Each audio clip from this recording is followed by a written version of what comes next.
안녕하세요. 오늘 저희는 장 보드리아르의 소비의 사회 발췌본을 좀 깊게 들여다볼까 하는데요. 우리가 매일 하는 이 소비라는 거, 이게 그냥 물건 사는 것 이상이라고들 하잖아요. 네, 맞아요. 이 자료를 보면 소비가 우리 삶이나 욕망, 심지어 행복이라는 생각까지 어떻게 이렇게 딱 설계하는지 그걸 보여주는 것 같아요. 어, 당신의 소비는 진짜 당신의 선택일까요? 이런 질문도 던져볼 수 있겠고요. 네. 이 텍스트에서 정말 중요한 지적은 우리가 보통 행복해지려고 물건을 사잖아요. 그렇죠. 네. 네. 근데 사실은 그 물건 자체가 아니라 그 물건이 나타내는 어떤 기호 있잖아요. 그죠. 예를 들면 어떤 브랜드가 주는 고급스러운 느낌이라든지 아니면 요즘 이게 유행이다. 이런 트렌디함 같은 거요. 그런 사회적 의미를 소비한다는 거죠. 아, 기호요? 그러니까 실체가 아니라 의미를 산다. 네. 쇼핑센터 같은 곳을 생각해 보시면 예전에는 일하는 공간, 쉬는 공간, 문화 공간 이게 다 분리돼 있었는데 지금은 이게 전부 다 소비라는 하나의 큰 시스템 안에서 막 뒤섞여 있잖아요. 네네. 그렇죠. 약간 압축된 현실 같기도 하고요. 어쩌면 우리는 진짜 현실 그 자체라기보다는 현실이랑 좀 닮았는데 우리가 통제할 수 있는 그런 거, 현실의 이미지 같은 걸 소비하면서 약간의 현기증? 그런 걸 느끼는 걸지도 몰라요. 와, 현실의 이미지를 소비한다. 그거 진짜 와닿는데요. 마치 집 소파에 그냥 편하게 앉아가지고 아마존 다큐멘터리 보면서 와, 멋있다. 하지만 실제 정글에 갈 때 그 위험함 같은 건 딱 빼고 안전거리 확보하는 거랑 비슷한 거네요. 정확해요. 딱 그런 거죠. 이렇게 기호를 통해서 현실에서 좀 불편한 것들은 걸러내고 안정감만 딱 취하는 방식인 거죠. 네. 근데 더 나아가면 좀 역설적인데 우리가 일상에서 안전함을 느끼려면 오히려 외부 세계의 어떤 재난 이미지 같은 게 좀 필요하다는 거예요. 아, 저긴 저렇게 위험한데 여긴 안전하구나. 이렇게 확인하는 거죠. 그렇군요. 그리고 보드리아르는 여기서 한 걸음 더 나가요. 현대 사회는 필요, 쓸모 이런 효용 가치보다는 오히려 낭비하고 파괴해야만 유지된다는 거예요. 낭비랑 파괴요. 좀 충격적인데요. 그렇죠. 과거에 귀족들이 엄청 사치스럽게 낭비하면서 자기 지위를 딱 보여줬던 것처럼 현대 사회는 유행 같은 거 있잖아요. 이걸 통해서 끊임없이 낡음 자체를 일부러 만들어내는 거죠. 계획적 진부화라고 하는데 아, 일부러 낡게 만든다. 네. 그래서 멀쩡한 물건들도 계속 버리게 만들고 그래야 시스템이 돌아가는 경제라는 거예요. 일단 생산된 건 그 자체로 되게 중요하게 여겨지고 심지어 환경오염이라 사회적 비용 이런 것까지도 성장의 일부다 이렇게 포장되기도 하고요. 야, 시스템을 돌리려고 파괴가 필요하다니. 그러면 우리가 흔히 말하는 풍요롭다는 건 대체 뭘까요? 그냥 물건이 많으면 풍요로운 건가요? 이 텍스트를 보면 어쩌면 진짜 풍요라는 건 막 쌓아두는 게 아니라 오히려 원시 사회처럼 그냥 다 나누고 다 써버리는 그런 관계 속에 있을 수도 있다. 이렇게 암시하는 것 같아요.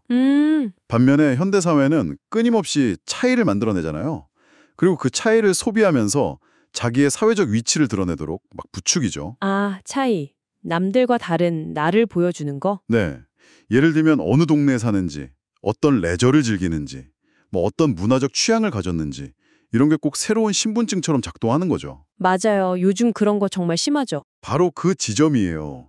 결국 우리는 사물 자체의 어떤 기능 이런 것보다는 남하고 나를 딱 구별짓는 기호로서 사물을 이용하는데 더 집중하게 되는 거죠. 그래서 우리의 욕구는 어떤 특정 물건 자체에 대한 욕구라기보다는 차이에 대한 갈망에 더 가까운 거예요. 차이에 대한 갈망? 네. 근데 이 갈망은 영원히 완전히 채워줄 수가 없잖아요. 그러니까 소비는 멈추지 않는 거죠. 아, 그래서 계속 새 것을 찾고 유행을 따르고 하는 거군요. 그렇죠. 따라서 소비는 그냥 나 혼자 즐겁자고 하는 행위를 넘어서서 어떤 사회적인 코드, 약속 같은 걸 만들고 서로 교환하는 집단적인 시스템이고 또 커뮤니케이션 방식이라고 봐야 하는 거예요. 와, 이게 심지어 행복해야만 한다, 즐겨야 한다, 이런 의무감 같은 거 있잖아요. 그것마저 소비사회의 새로운 윤리가 됐다는 분석은 진짜 예리한 것 같아요. 네, 그렇죠. 우리 몸까지도 계속 관리하고 가꿔야 할 대상으로 소비되고, 소위 말하는 아름다움, 이게 되게 중요한 자본처럼 여겨지잖아요. 맞아요. 몸이 자본이죠. 인스타그램 같은 데 보면 완벽해 보이는 몸매나 라이프 스타일 사진 엄청 올리고, 그것도 다 이런 맥락으로 볼 수 있겠네요. 그렇죠.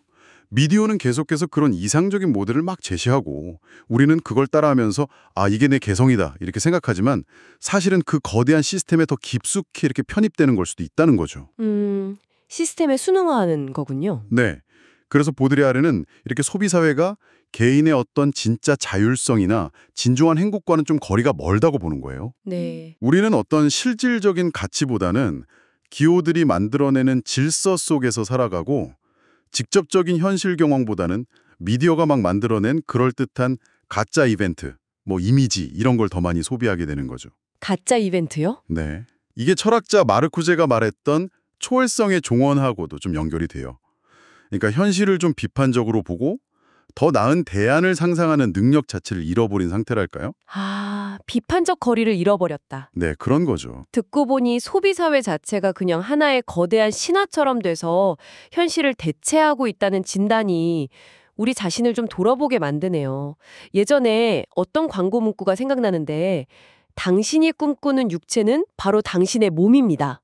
뭐 이런 거요. 아, 네. 어쩌면 우리는 사회가 만들어낸 그런 이상적인 이미지를 막 소비하면서 실제 나 자신과는 점점 더 멀어지고 있는 건 아닌가 하는 생각도 들고요. 네, 충분히 그럴 수 있죠. 그래서 오늘 이 이야기를 들으시면서 여러분의 아주 일상적인 소비 습관들 있잖아요. 그 뒤에 혹시 숨어있는 사회적인 의미나 기호는 뭘까? 한 번쯤 이렇게 떠올려 보시면 어떨까 싶어요. 네. 혹시 내가 그냥 무심코 사는 물건이나 이용하는 서비스 속에서 나도 모르게 따르고 있는 어떤 사회적인 약속이나 코드는 없을까? 이런 질문을 스스로에게 한번 던져보는 거죠.